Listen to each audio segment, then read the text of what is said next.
नमस्कार मित्रों, आप सभी का स्वागत है हमारे YouTube channel success steps classes के डेली करंट अफेयर के सेशन में। आज 17 अगस्त 2020 है और आज के जो मोस्ट करंट अफेयर प्रश्नों के प्रत्येक बिंदु पर विस्तार से चर्चा करेंगे।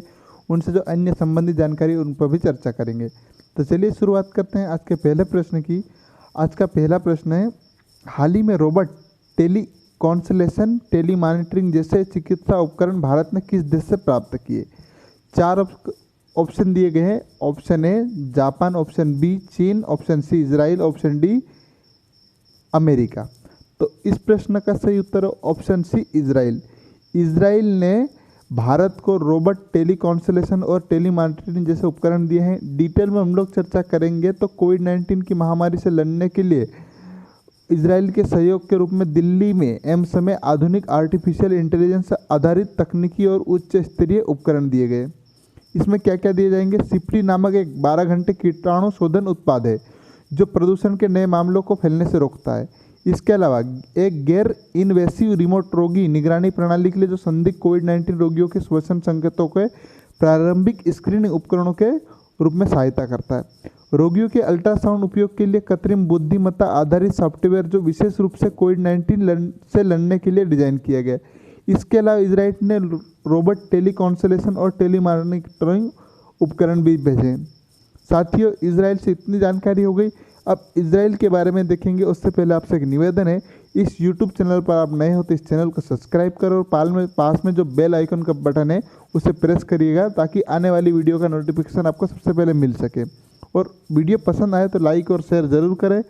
चलिए अब इजराइल के बारे में देखते हैं हम लोग। तो इजराइल की राजधानी यरूशलेम, राष्ट्रपति रूवी है रिवलिन यहाँ के राष्ट्रपति, और बेंजामिन नेतन्याहू यहाँ के प्रधानमंत्री। इजराइल न्यू शेकल यहाँ की मुद्रा है। मानचित्र में हम लोग देखेंगे इजराइल को, ये हमारा भारत है और हमारे भारत से इजराइल जाना है तो हमको देखो ईरान क्रॉस करके, और यहाँ पर देख सकते छोटा सा देश दिख रहा है, ये इजराइल है। और यह जॉर्डन, सीरिया और अन्य इजिप्ट देश है, इनके साथ सीमा साझा करता है और यहाँ पर स्थित है। आगे हम लोग देखेंगे, इजराइल से इतनी जानकारी हो गई। अब हम लोग दूसरा प्रश्न देखेंगे। तो दूसरा प्रश्न है, किस केंद्रीय मंत्रालय ने कृषि मेघ को वर्चुअली को लॉन्च किया है। गृह मंत्रालय, पर्यटन मंत्रालय, कृषि मंत्रालय और शिक्षा मंत्रालय। तो इस प्रश्न का सही उत्तर है, जैसे कृषि से संबंधित है तो कृषि मंत्रालय ने ही कृषि मेघ को लॉन्च किया है। डिटेल में हम लोग चर्चा करेंगे। तो केंद्रीय कृषि मंत्री कौन है, नरेंद्र सिंह तोमर। इनका निर्वाचन क्षेत्र मध्य प्रदेश के ग्वालियर से है और ICR डेटा रिकवरी सेंटर मेघ लॉन्च किया इनके द्वारा। कृषि मेघ न्यू इंडिया के डिजिटल कृषि दिशा में एक बड़ा कदम है। इस कदम का उद्देश्य सरकार के प्रमुख अनुसंधान निकाय भारतीय कृषि अनुसंधान परिषद यानी ICAR के कीमती आंकड़ों की रक्षा करना है। यह हैदराबाद में राष्ट्रीय कृषि अनुसंधान प्रबंधन अकादमी में स्थापित किया गया है ना, कौन सा, कृषि मेघ को। वर्तमान में ICAR का मुख्य डाटा सेंटर राष्ट्रीय राजधानी दिल्ली में भारतीय कृषि सांख्यिकी अनुसंधान संस्थान में। कृषि मेघ की स्थापना राष्ट्रीय कृषि उच्च शिक्षा परियोजना तहत के की गई, जो कि सरकार के और विश्व बैंक की दोनों की वित्त पैसे यानी सरकार और विश्व बैंक की सहायता से किया जाएगा। और इसमें भारत, इसके क्या होगा, राष्ट्रीय कृषि उच्च शिक्षा परियोजना के तहत भारत ने राष्ट्रीय शिक्षा प्रणाली को मजबूत करने का उद्देश्य से बनाया गया, जो कृषि विश्वविद्यालय के छात्रों को अधिक प्रासंगिक और उच्च गुणवत्ता की शिक्षा प्रदान करने के लिए उद्देश्य से गई, और जो नई शिक्षा 2020 का अनुरूप भी है। अब हम लोग अगले प्रश्न की ओर बढ़ते हैं। तो तीसरा प्रश्न है, मानव और किस जंतु के टकराव पर एक राष्ट्रीय पोर्टल सुरक्षा को लॉन्च किया गया। हाथी, शेर और खरमोर या हिरण। जैसे कि आप सभी को ज्ञात है, केरल में एक हथीनी के साथ दुर्घटना हुई थी, तो उसी पर सुरक्षा वेब राष्ट्रीय पोर्टल को लॉन्च किया है। तो मानव और हाथी के जंतु के टकराव के बीच एक राष्ट्रीय पोर्टल सुरक्षा को लॉन्च किया गया। और ये देख सकते हैं आप, ये पर्यावरण मंत्री प्रकाश जावड़ेकर है, इनके द्वारा ही लॉन्च किया गया है। डिटेल में हम लोग चर्चा करते हैं। तो इस पोर्टल का उद्देश्य वास्तविक समय पर जानकारी के संग्रहण और सही समय पर मानव हाथी टकराव का निपटान का प्रबंधन करेगा। साथ ही पोर्टल संग्रहण प्रोटोकॉल, डेटा ट्रांसमिशन पाइपलाइन और डेटा विजुअलाइजेशन टूल सेट बनाने में भी मदद करेगा। अब ये हाथी परियोजना, इसके बारे में भी देखेंगे हम लोग। तो हाथी परियोजना को साल 1992 में पर्यावरण और वन मंत्रालय द्वारा शुरू किया गया था, 1992 में। इस परियोजना का उद्देश्य वन्य जीव प्रबंधन को वित्तीय तथा तकनीकी सहायता प्रदान करना है। इसका उद्देश्य प्राकृतिक निवास स्थानों में हाथी की आबादी का दीर्घकालिक अस्तित्व को सुनिश्चित करना है। यह परियोजना हाथी के प्रबंधन और अनुसंधान, पशु चिकित्सा देखभाल प्रदान करने तथा और स्थानीय लोगों के बीच संरक्षण का भी समर्थन करती है। एशियाई हाथियों को प्रकृति संरक्षण के लिए अंतर्राष्ट्रीय संघ यानी IUCN रेड लिस्ट में लुप्त प्राय में सूचीबद्ध किया गया हाथियों को, एशियाई हाथियों को। और ये मुख्य रूप से भारत को छोड़कर अधिकांश एशियाई देशों में लुप्त शिकार के कारण लुप्त हो चुकी है। वर्तमान में 50,000 से 60,000 एशियाई हाथी है, जिसमें 60% भारत में ही है एशियाई हाथी। इसके बारे में देखेंगे हम लोग, तो अंतर्राष्ट्रीय संघ है IUCN एशियाई हाथियों के लिए, इसका मुख्यालय है ग्रंथी, स्विट्जरलैंड में। वर्तमान में CEO ग्रेट एगू इलर है और संस्थापक इसके कब हुई थी? इसकी स्थापना 5 अक्टूबर 1948 को जूलिया हेक्सले द्वारा की गई थी। आगे हम लोग देखेंगे अगले प्रश्न की, चौथा प्रश्न है। तो अगला प्रश्न है, किस मंत्रालय के द्वारा देखो अपना देश वेबिनार श्रृंखला के अंतर्गत वेबिनार सेलुलर जेल, पत्र स्मरण और यादों का आयोजन किया गया है?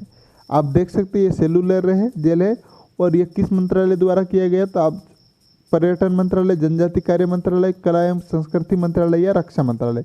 तो इस प्रश्न का सही उत्तर है ऑप्शन बी, पर्यटन मंत्रालय। और पर्यटन मंत्रालय द्वारा ही देखो अपना देश वेबिनार श्रृंखला के अंतर्गत जो सेलुलर जेल है अंडमान निकोबार में स्थित है, इसके पत्र स्मरण और यादें का आयोजन किया गया है। डिटेल में हम लोग चर्चा करेंगे। तो यह वेबिनार देखो अपना देश श्रृंखला के अंतर्गत 46वां और स्वतंत्रता दिवस थीम पर दूसरा वेबिनार था। वेबिनार में सेलुलर जेल के गलियारों और सेलों के माध्यम से भारत के स्वतंत्रता संग्राम की यात्रा को प्रदर्शित किया गया। वेबिनार की अगली कड़ी में शीर्षक जिसमें क्या रहेगा, जलियांवाला बाग स्वतंत्रता संग्राम के महत्वपूर्ण प्रसिद्ध मोड़ भी रहेंगे।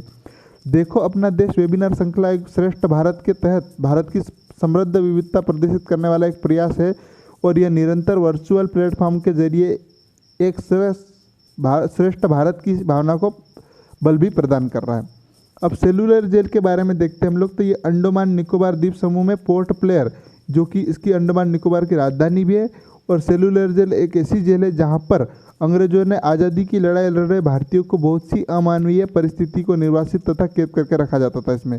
वर्तमान में ये एक राष्ट्रीय स्मारक है। इसे सेलुलर इसलिए कहा जाता है क्योंकि इसका निर्माण एकांत कारावास के उद्देश्य से केवल व्यक्तिगत सेलों का निर्माण करने के लिए किया गया था। इसमें एक कैदी दूसरे कैदी से बात नहीं कर सकते थे, जिसमें वीर सावरकर, वीके दत्त, फजल अक खैराबदी, बदिंद्र कुमार, सुशील दासगुप्ता जैसे कुछ प्रसिद्ध जो राजनीतिक थे उनको यहाँ पर कैद किया गया था।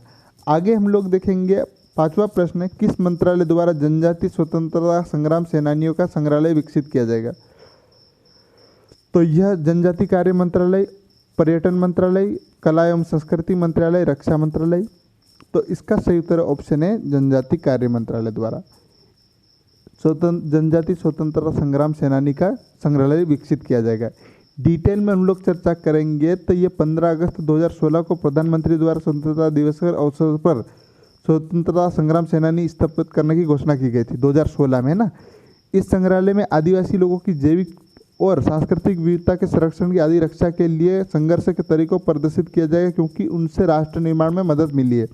वर्तमान में गुजरात, महाराष्ट्र, तेलंगाना, आंध्र प्रदेश, छत्तीसगढ़, केरल, मध्य प्रदेश, मणिपुर और मिजोरम राज्यों में संग्रहालय बनाने की स्वीकृति दी गई, जिसमें 9 स्वतंत्रता संग्राम सेनानियों के संग्रहालयों की, जिसमें 2 बन चुके हैं और 7 शेष है, और 2022 तक सभी अस्तित्व में आ जाएंगे। इसके अलावा राज्यों के सहयोग से आने वाले दिनों में और नए संग्रहालयों की मंजूरी भी दी जाएगी। आगे प्रश्न देखेंगे। इतनी जानकारी हो गई। अब अगला प्रश्न है, अंतर्राष्ट्रीय आर्थिक संबंधों पर अनुसंधान के लिए गठित भारतीय परिषद का अध्यक्ष किसे नियुक्त किया गया? तो 4 ऑप्शन दिए गए, प्रमोद भसीन, सूरज सोमन, आदित्य शर्मा और कल्पेश सिंह। तो इसका सही उत्तर है प्रमोद भसीन।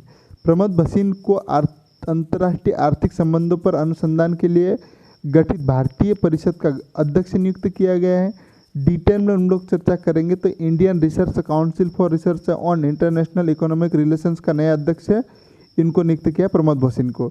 वह वर्तमान में इसके बोर्ड ऑफ गवर्नर्स के उपाध्यक्ष भी। वह ईसर जज अहूवालिया के स्थान लेंगे, जिन्होंने स्वास्थ्य कारण से अपना पद का इस्तीफा दे दिया है। और ये 15 साल से इस पद पर थी। हालांकि वह चेयरपर्सन एमेरिटस के रूप में अपनी सेवाएं देती रहेगी और विशेष रूप से परिषद में उनके असाधारण योगदान के लिए यह पद कौन सा चेयरपर्सन एमेरिटस बनाया गया है। अब जो इसके अध्यक्ष और मुख्य निदेशक और मुख्य कार्य अधीक्षक कौन है? डॉक्टर रजत कथुरिया। इसका मुख्यालय है नई दिल्ली में। अब अगला प्रश्न है, यूपी सरकार के मंत्री चेतन चौहान का निधन हुआ। वे किस खेल से प्रसिद्ध है, किस क्षेत्र से प्रसिद्ध थे? तो इनके कोरोना का वायरस के कारण इनका निधन हो गया। यूपी सरकार के मंत्री थे, फुटबॉलर, क्रिकेटर, हॉकी खिलाड़ी और टेनिस खिलाड़ी। तो इस प्रश्न का सही उत्तर है ऑप्शन बी, क्रिकेटर। ये क्रिकेटर थे और इसके बाद राजनीति में प्रवेश किया था। इसके बाद यूपी में वर्तमान में होमगार्ड मंत्री थे और इनका कोरोना वायरस का निधन हो गया है। चेतन चौहान बिना सेंचुरी लगाए टेस्ट करियर में 2000 रन बनाने वाले दुनिया के पहले क्रिकेटर है। ध्यान रखिएगा, इसके बाद शेन वार्न ने किया था ये कारनामा और सालों तक उनके नाम ये रिकॉर्ड कायम रहा। उनके अपने करियर में 16 50 लगाई, लेकिन वो कोई सेंचुरी नहीं बनाई। इनके हाईएस्ट स्कोर था 97 था। इसके अलावा उन्होंने सेंचुरी कभी नहीं बना पाए और दुनिया के पहले खिलाड़ी थे जो 2000 रन बिना सेंचुरी की बनाए थे। अब साथियों, वीडियो को यहीं समाप्त करते हैं। धन्यवाद। जय हिंद, जय Bharat. Have a nice day. आपका दिन शुभ हो।